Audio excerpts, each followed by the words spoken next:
ready? Are you ready? I'm ready. All right.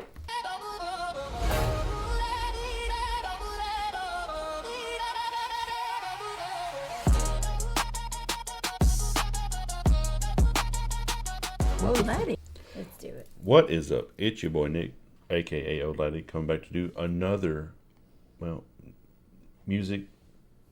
Shit.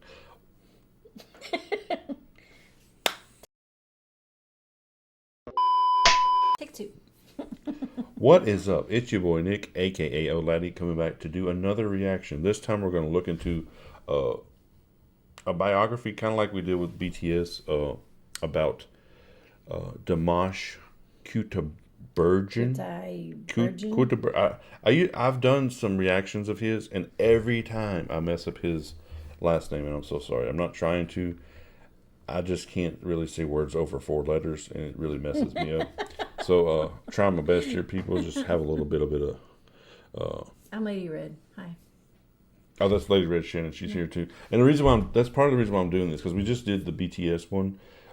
Some people suggested that we did the BTS, and I was like, I didn't even really know that they had these kind of biography little short things that people make. And so I wanted to look up a Dimash one because I really enjoyed some of his reactions back in the day. But Shannon has never got to hear him or know much about him. So I thought I would share the experience with Shannon. So let's go ahead and get into it. Shannon, you ready? Let's do it. Let's do it. Let's go. Dimash Kudaibergen is a young singer from Kazakhstan. How did they say that? Kudaibergen. Kudaibergen. It's like Kudaibergen. Kudaibergen. I feel like this thing's in my way. Dimash Kudaibergen is a young singer from Kazakhstan, known for his unique voice with a 6-octave range. Social media like to accompany his name with the epithet Kazakh Vitas, but Dimash himself does not like such comparisons, and to put an end to them he even sang the famous opera number 2 tones higher at the Chinese music show The Singer. I feel like we're getting a lot of information, but the narrated voice in this is a little strange. It's like it's a little strange, so I didn't know that. In one song of the young man, one can hear unexpected transitions from baritone to tenor and even to female soprano, and the genre of music he got like glamour shots. It's like 4 years old. Isn't that crazy? They're kind of cute though. Yeah. He performs is characterized by the artist himself to be neoclassic. At the same time, Dimash does not set himself the aim of becoming famous only as a vocalist. His great mission is to unite different peoples with the help of music and destroy the centuries-old cultural borders between East and West. Dimash is the eldest son of Kanat Aitbayev and Svetlana Aitbayeva. He has a sister Rashan and brother Mansur. His parents met and married as students of the Aktobe Pedagogical Institute. I think that's like a scene. Like a arts institute, I think. Yeah. Later, the firstborn Dimash was born to the young spouses, and at first, they entrusted his upbringing to their parents. His grandmother, Miua Nizametdinova, taught biology and geography at school, sang beautifully, and knew many old Kazakh tales and epics. His grandfather, Kudaibergen Aitbayev, accompanied her by playing the dombra and taught all his grandchildren to play this ancient instrument. Meanwhile, Kanat, a talented singer, poet, and improviser, created with his wife Svetlana, a professional vocalist, a family duo that quickly gained wide popularity in Kazakhstan. Artists performed at all concerts in the Republic, toured a lot throughout the country, and sometimes took little Dimash with them on trips. At the age of 2, he first appeared on the stage of the local theater, and at the age of 5, he began to attend the children's studio at Aktobe's Music College. It became clear very quickly that the boy had a perfect ear for music and excellent vocal abilities. He easily mastered playing the piano, guitar, and other musical instruments, and even the solfeggio lesson. I can't even play the guitar. He easily did it. And he could sing in 6 octaves. I didn't know there were that many octaves. But I know. Did not seem boring and uninteresting to him. And even in very early childhood, he often drew himself on stage surrounded by musical instruments, thereby unintentionally materializing on paper his dream of becoming a famous artist. Dimash's mother recalled, "Many people say that everything is thanks to the genes, but Dimash himself is very diligent. He began to sing at the age of 5, learned to play the piano and dreamed of becoming a popular celebrity in the world. And we laughed. As a teenager, Dimash got keen on Taekwondo classes, to which he devoted 4 years. During this time, he achieved great success in Eastern martial arts and became the owner of the red belt, but when he had to choose between music and sports, he The way they said that, the owner of the red belt, that's a weird way to say. still preferred the former. In addition, he began to experience health problems, and in order not to give up the sport completely, the guy took up swimming. Even now he enjoys visiting the pool at every convenient opportunity, believing that a professional vocalist must be a sporty and physically tough person. After finishing 7 grades, Dimash enrolled in the music college, the Department of Pop and Jazz Singing. Did I hear that right? Did it say after he completed 7 grades? Yeah. Then he went to college? I feel like that should be an option is it? in the States. Like, I feel like I went to way too many grades then. But their school, are their schools like an all-year thing like some of the other?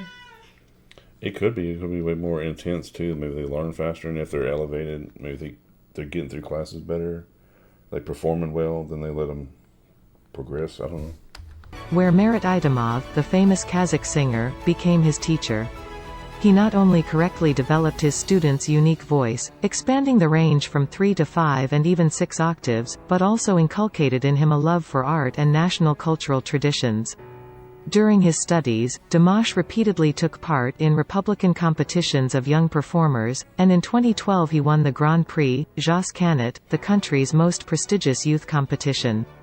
It is interesting that one of the jury members was the famous Kazakh composer Kens Dyuzakayev, who noticed the young talent against the rest of the contestants. He met the young man and said that he would be glad to see him on his course at the State University of the Arts. Unlike many peers agonizingly choosing a future profession, Dimash confidently moved to the set goal, and after graduating from school he became a student in the composition department at the KazNUA National University of Arts. At the same time, he did not stop singing and continued to take vocal lessons from Marat Idamov, who was once his mother's voice coach. It is worth noting that the rector of the university, Oskot Mayamirov, I don't know if it's actually going to have any of the music in it. If it don't, we'll do a song, okay? Will that work? Okay. turned out to be an old student friend of Dimash's parents, who by that time had occupied high positions at the Aktobe Philharmonic Society and were extremely proud of the outstanding musical abilities of their eldest son. And in order not to let Svetlana and Kanat worry about Dimash, the same invaluable and irreplaceable grandmother Miua and grandfather Kudaibergen moved to Astana during his studies. In 2015, Dimash became the winner of the Slavic Bazaar contest and received the Grand Prix from the hands of Palad Bulbul. Yeah, I remember there were some people who told me about that, which is kind of like the equivalent of like American Idol for them. So like it was like a big launching point, I guess, for his career. Lulu himself, Minister of Culture of Azerbaijan. The legendary singer appreciated the talent of the young vocalist and predicted fast international fame. And so it happened. In a year, Dimash took part in the 5th season of the song contest The Singer in China, and after his first performance woke up as a world celebrity. The decision to become a participant in this contest was not accidental, since nowhere else one can find a potential audience of 2 billion people. Having learned about the contest from the internet, the family helped Dimash to apply, and over the following year he tirelessly went through one casting after another. Dimash had practically no doubts about his victory. By that time he had toured all over. There's one thing I've noticed about doing BTS and now doing Dimash's video. I'm way too bald to be Asian. Like, they all got good hair, you know what I'm saying? Like I'm bald, dude. Like, there's no hair right here, so wouldn't have made it over there. Over Kazakhstan with concerts, performed with the National Choir and the Astana Opera Theatre Symphony Orchestra, and on stage, he felt quite at home. He was not even embarrassed by the fact that he was the youngest participant in the contest, and his rivals were the best vocalists in Asia. In addition, the young man made the most favorable impression on the director of Hunan TV, Mr. Hong Dao, who personally took part in the selection of contestants. To win, it was necessary to go through 12 stages and the final, and all performances must have been different in musical genres and scenarios. A prerequisite was singing live and the absence of any phonogram. The first stream of the contest took place on January 21st. What's a phonogram? Do you know what that is? Is that like where you can see the lyrics? Oh. We both. know. Neither one of us know, so that's good. first, and in 2 days it was watched by 600 million viewers. With each selection stage, the singer's popularity grew rapidly and soon it spread all over Asia, even though Dimash did not become a winner and let the singer from Hong Kong the first place. At one of the performances, Dimash performed opera number 2, Vita's song. But we must say that Vita's is almost an object of worship in China. Dimash managed to sing his Russian colleague's song 2 tones higher. Hearing the familiar high notes, the hall experienced a burst of delight. In China, the young Kazakh artist became a true superhero. His fan clubs opened all over the country, fans watched in the street day and night, and to go out of the house, the guy had to seek the help of security services. I love how they wrote it as the guy. Like, isn't that a weird way to write it? The guy had to go out and like what did it say? Like Dimash had Had to to go. have security. The guy. The most striking indicator of nationwide love was a visit invitation by the legendary Jackie Chan, the childhood idol of him and all members of his family. The singer had no time left to prepare a worthy present for the star, but here the residents of the small Chinese town of Urumqi, mostly ethnic Kazakhs, came to rescue. Dimash's parents asked them to bring a velvet chain embroidered with traditional patterns and a dombra, which the young man handed to the legendary actor. Jackie Chan was very happy with such an unusual gift, and upon finding out that the guy had been practicing Eastern martial arts for several years, he gave him a kimono and a belt. By the way, participation in the contest brought the young man not only world fame but also a lawsuit from Sergei Pudovkin, the producer of the singer Vita's. He accused the Kazakh artist of using opera number 2 in his performance illegally and judicially forbade him to perform any composition from Vita's. Oh my gosh, that copyrighted a You're freaking kidding me. in a freaking competition. Competition. My gosh, people need to like chill Free out. on that. publicity. His repertoire. The scandal in no way affected Dimash's popularity. The number of his world fan club is about 10 million people, and fans of the singer can be found in 140 countries of the world, even in those where he has never been. For example, the artist was very surprised to find his fans in faraway Iceland, where he went to shoot a video for the song No. In early 2019, Dimash left for the United States to participate in the musical talent competition Show the World's Best. And although the jury members, among whom the Hollywood actress Drew Barrymore was, appreciated the performance of the Kazakh singer, he again did not become a winner and decided not to take part in such competitions anymore. In the summer of 2019, the singer's I wonder why he didn't win. Because like, whenever because you haven't heard of one of his videos yet. Won't you? Yeah, I have. When? The ones that you've done. Oh, well, I mean, that don't count because I wasn't there.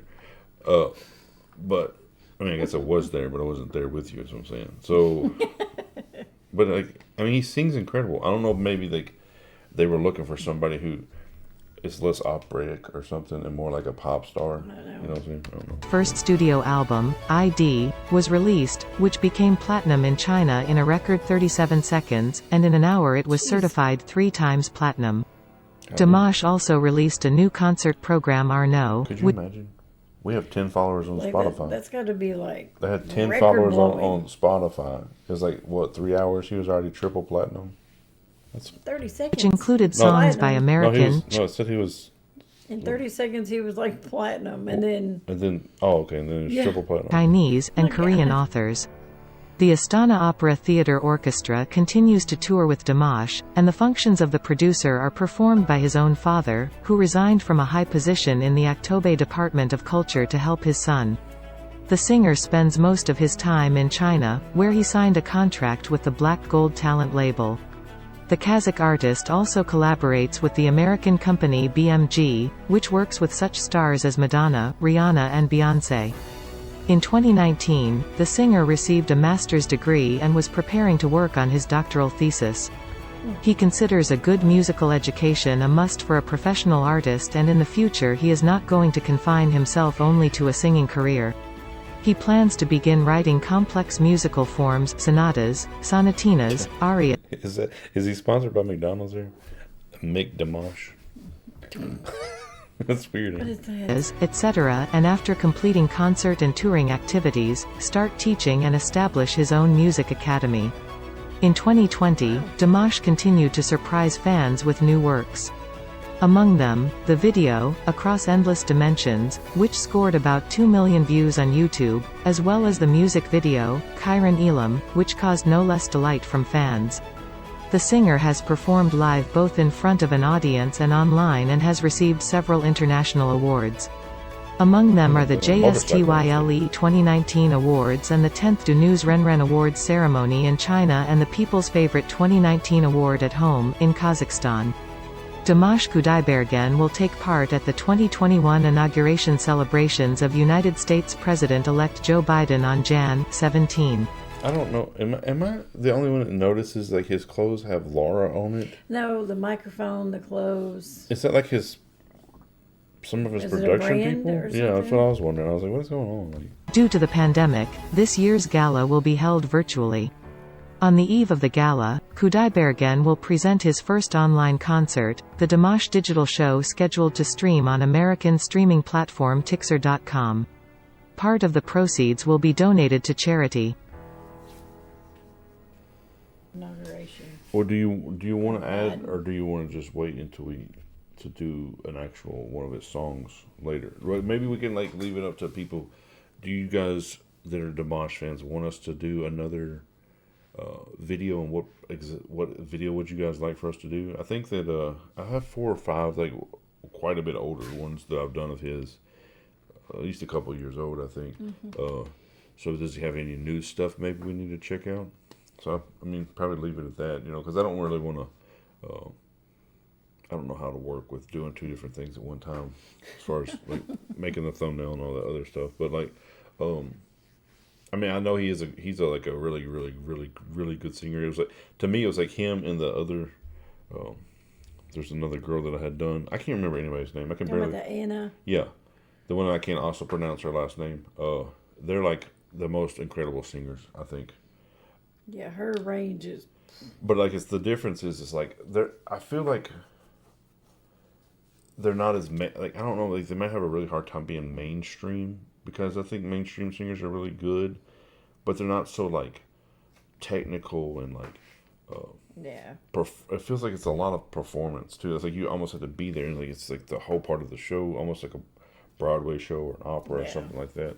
And so it don't really fit just fitting it into a little box to do like what you want to put out like on an album or something like that. So it's like a different type of music, I guess. But I always enjoyed it, especially because I was like, wow, I can barely sing in the car with the radio covering up my voice, much less this dude's like, he was like going like from an angel to like, I think he's all this crazy. I know it's messed up, but I'm saying he's doing all this crazy stuff. I was like, what is going on? So I really enjoyed doing his reaction. So like I said, if you guys have anything you want us to react to of his, or anyone that's similar in like that, performance opera based type of genre. So what about you, Lady Red Shannon? Just, FYI. You see the curtain moving. It's not a ghost. We have a tortoise shell cat. You just see. Yeah, we don't. It's messing with a curtain, and I looked up and I was like, you can't even see her, and everything's moving. It just looked weird. Yeah, we chase the ghosts. They don't chase us. It's Annie. Yeah, we chase them. It's Annie. I just happened to look at it and I was like, somebody's gonna be like, what is going on back there? Like if you ever hear or say, if you ever just say Annie, or I also call her Bitchy Cat. What's new, Bitchy Cat? Because all she ever does is whine and complain. That's who I'm talking to, is our crazy cat. So you see all that back there? That's the cat. It's not a ghost. If you didn't tell them that, more people may have came back in to see what was going on. It's pretty wild. They had double the watches. You know what I'm saying? I was like looking at it. I was like, what in the world? You had to tell that to yourself. You weren't even telling it to the people. I heard her back there on the table. You're like, what's going on back there? But we don't bring them home with us. You think so? But like. I want to say appreciate you guys so much for watching and supporting us over the last little bit. And like always, I'll let Shannon say it because she never does say it. I do. Take care of yourself. Take care of each other. And peace. You didn't even say and peace. You just put your peace sign up. Because you said it. My God. Turn this off, man.